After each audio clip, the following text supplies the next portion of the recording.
Muita gente não vai gostar do que eu vou dizer, mas você não pode colocar o seu livro para ser corrigido pelo ChatGPT. Não, isso não é discurso contra a inteligência artificial. Aliás, eu sou uma entusiasta, né, dessas ferramentas e tenho vários vídeos aqui no canal mostrando como você deve utilizar a inteligência artificial na produção do seu livro. Mas se a gente está falando de livro de autoridade, livro para ser referência, livro de não ficção, que vai levar a sua carreira para um outro patamar, a gente precisa ser muito cuidadoso com o processo de revisão. E sim, eu vou te dizer que tem inteligência artificial que vai te ajudar nesse processo, mas não vai ser o ChatGPT. Primeiro motivo é que o ChatGPT ele já tem uma linguagem bastante genérica, então se você colocar simplesmente o seu livro para ser corrigido por ele, ele vai fazer essa correção, vai identificar algumas questões gramaticais, mas vai fazer bastante sugestão de estilo e vai trazer uma voz que não é a sua para dentro do seu livro. Vai ser uma mistura de uma linguagem de coach, de só precisa seguir o seu coração, dar o primeiro passo, tudo vai dar certo no final, com uma abertura impactante que não quer dizer nada, coisas como vivemos em um mundo em constante transformação, ao longo de toda a história, o ser humano sempre buscou o sentido da vida, e a gente vai misturar tudo isso com um tom de TCC, que de repente vem, o presente capítulo tem como objetivo fazer isso ou fazer aquilo. Isso sem contar em algumas estruturas que são a cara do ChatGPT. Duas construções muito típicas do ChatGPT, um é o uso dos travessões, né, ali para fazer aposto, para fazer essas marcações dentro do próprio parágrafo, e a gente tem também aquela linguagem, aquela construção de não só é uma mãe, mas também uma heroína. Isso não é só um livro, mas também um portal para nananã.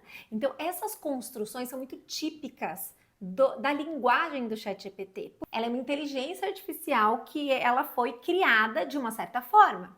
Se você quer utilizar o seu ChatGPT para te ajudar no processo de construção do seu livro, você precisa ensiná-lo, você precisa fazer com que ele entenda a sua voz, você precisa quebrar esses vícios de linguagem que ele já tem. Então a gente tem todo um trabalho, porque tem uma outra coisa importante, o ChatGPT ele foi feito para te agradar, então ele sempre vai estar te elogiando, vai dizer que máximo, que bom. Então a gente tem que fazer exatamente o contrário, né, e dizer que não quer que ele nos agrade, não quer que ele passe pano pra gente, que a gente quer que ele seja totalmente crítico, seja totalmente imparcial e tudo mais.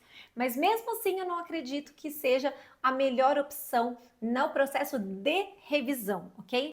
Por aqui nós utilizamos muito o ChatGPT, ele é uma ferramenta importante diariamente no meu trabalho. Inclusive eu tenho uma agente treinada, a Stephanie IA, que ajuda tanta gente a construir os seus livros também, por meio dessa agente treinada, porque eu não consigo estar com todas as pessoas que me procuram todos os dias. Então eu precisava ter um clone meu. Mesmo ela não é a melhor opção. Por quê? Nós temos outras inteligências artificiais que foram criadas especificamente para textos. Então nós temos, por exemplo, o Claude, que é uma inteligência artificial mais voltada para a questão textual, que pode te ajudar muito mais do que o ChatGPT na questão da revisão. E temos também vários outros aplicativos que a gente pode utilizar que são só para correções ortográficas, só para correções gramaticais. Você pode fazer uma busca, mas uma das que eu mais gosto é a Clarice IA, que inclusive é uma IA feita no Brasil para o português do Brasil e é uma das melhores que a gente tem dentro da correção. No entanto, você precisa lembrar que quando a gente está falando de uma correção textual de um livro de autoridade, nós não estamos falando somente de gramática. Eu não sei se você já assistiu tantos vídeos que eu falo sobre a questão das revisões. Nós temos um vídeo aqui no canal que fala sobre os erros que a gente comete no fim, na reta final do livro. Então, se você ainda não assistiu, assista esse vídeo, porque ele vai explicar exatamente a questão das revisões, né, até chegar na revisão textual, e vai falar sobre outros elementos importantes que existem depois da conclusão do manuscrito. Mas, dentro da revisão, você precisa ter primeiro a sua revisão pessoal, depois do término do livro e da impressão desse livro. Sim, o livro impresso, marca-texto, olhando outra relação com aquele manuscrito, e aí você faz a sua revisão. Além disso, você precisa de pelo menos 2 leitores beta, né, que vão também dar feedback sobre o seu processo. Além disso, se você não fez o livro comigo, se você não passou pela minha mentoria, muito provavelmente você vai me contratar para fazer a revisão crítica. E o que isso quer dizer? É uma leitura crítica, eu leio o seu livro inteiro e vou te dar orientações a respeito do que você precisa fazer do ponto de vista literário e comercial para aprimorar a sua obra.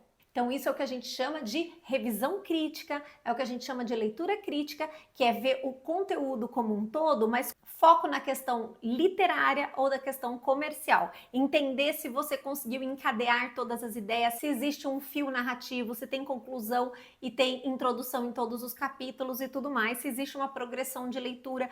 Mesmo sendo um livro de não ficção, a gente tem arcos narrativos que acontecem dentro dos livros técnicos, dentro dos livros profissionais, e eu preciso ter esse olhar. Então, esse é um dos serviços que eu mais faço por aqui, e se você precisar dele, tem aqui embaixo um formulário para você preencher. Mas depois disso, depois dessas revisões, nós estamos falando agora da revisão textual.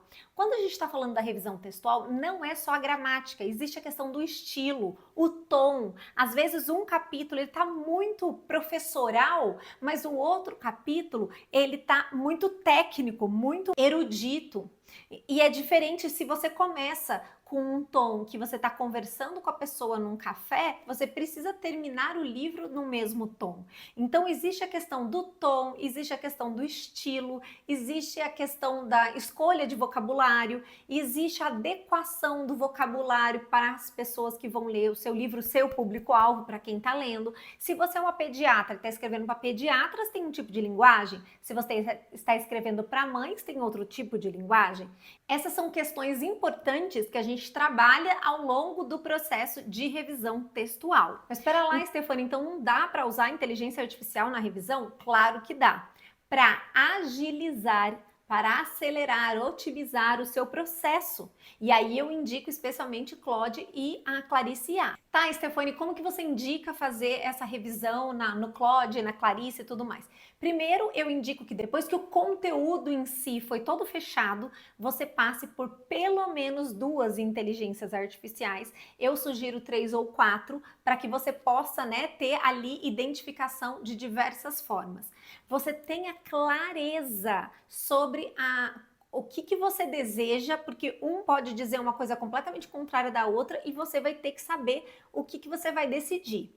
Isso é um pouco complexo e é por essas e por outras que eu sugiro que você contrate um revisor textual profissional. Tanto aqui na Mentor Autor, que a gente tem esse trabalho, esse serviço, a gente tem várias corretoras trabalhando com a gente, ou outra pessoa que você conheça, mas não temos, feliz ou infelizmente, nós não temos ainda neste momento, no ano de 2026, uma inteligência artificial que substitua completamente o revisor profissional.